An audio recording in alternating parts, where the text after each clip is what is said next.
Sa ating channel mga ka-diary ay ibabahagi ko na sa inyo ang part 3 nanograms ating food trip mga ka-diary na kung saan pumunta ako sa isang Chinese restaurant mga ka-diary, gaya ng sinabi ko kay Ate Myre mga ka-diary first time ko na pumunta sa isang ganoong restaurant mga ka-diary na kung saan mamimili ka sa isang aquarium nila ng kakainin mo na seafood at iluluto nila.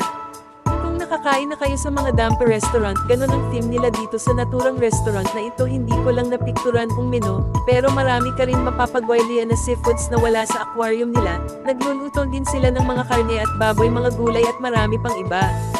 Pero sa aquarium nila may nakita akong pagong doon at out of curiosity ko mga ka-diary tinignan ko kung bakit kasama sa menu nila ang sa Chinese restaurant na ito at ayon sa aking pag-research ay ganito ang pagong daw ay sumisimbolo sa kanilang culture na pangpahaba ng buhay at pangpaswerte na rin daw sa culture nila.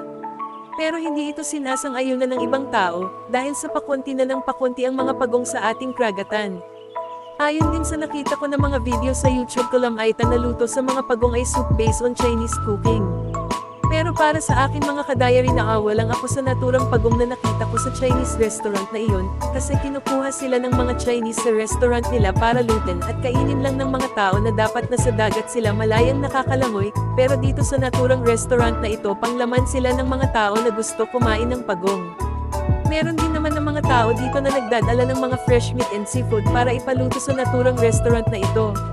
Eto pala mga ka-diary ang kabuuan ng restaurant na ito pagpasok mo pa lang sa naturang restaurant may makikita ka na kaagad dito ng mga Chinese lantern at pagpasok mo sobrang lawak ng lugar may dalawang private area sila para sa mga gusto mag-event doon pwede at kung kinainan namin na lugar ay private area nila mga ka-diary at habang inaantay namin pinaluto ng mga pagkain nag-video shoot muna ako sa mga nakita ko na mga signature doon sa naturang restaurant na iyon at kinuhanan ko na rin ng mga larawan ang naturang mga isda doon.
A few moments later. So dumating na nga ang mga order nilang pagkain mga ka-diary at first time ko lang makakita ng ganoong kadami na mga pagkain sa buong buhay ko. Kasi nga mga ka-diary sinanay kasi ako ni Ate Myra na madami man o hindi ang pagkain basta nakakain ka maging kontento ka na kung ano ang nakahain sa harapan mo. Kaya nga nung nakita ko ang order nila na sobrang dami nalula ako ng husto kasi ngayon lang ako makakaranas ng ganoong karami na pagkain in my entire life mga ka-diary.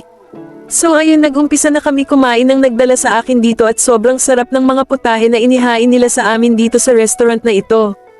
Pagkatapos namin kumain umuwi na rin kaagad kami lahat-lahat at inihatid pa nga nila ako sa transient na tinutuluyan ko mga ka-diary. So hanggang dito na muna ang aking part 3 nanograms aking video na Food Trip Probinsya Edition mga ka-diary. Abangan ninyo ang final upload ko ng Food Trip Probinsya Edition natin mga ka-diary.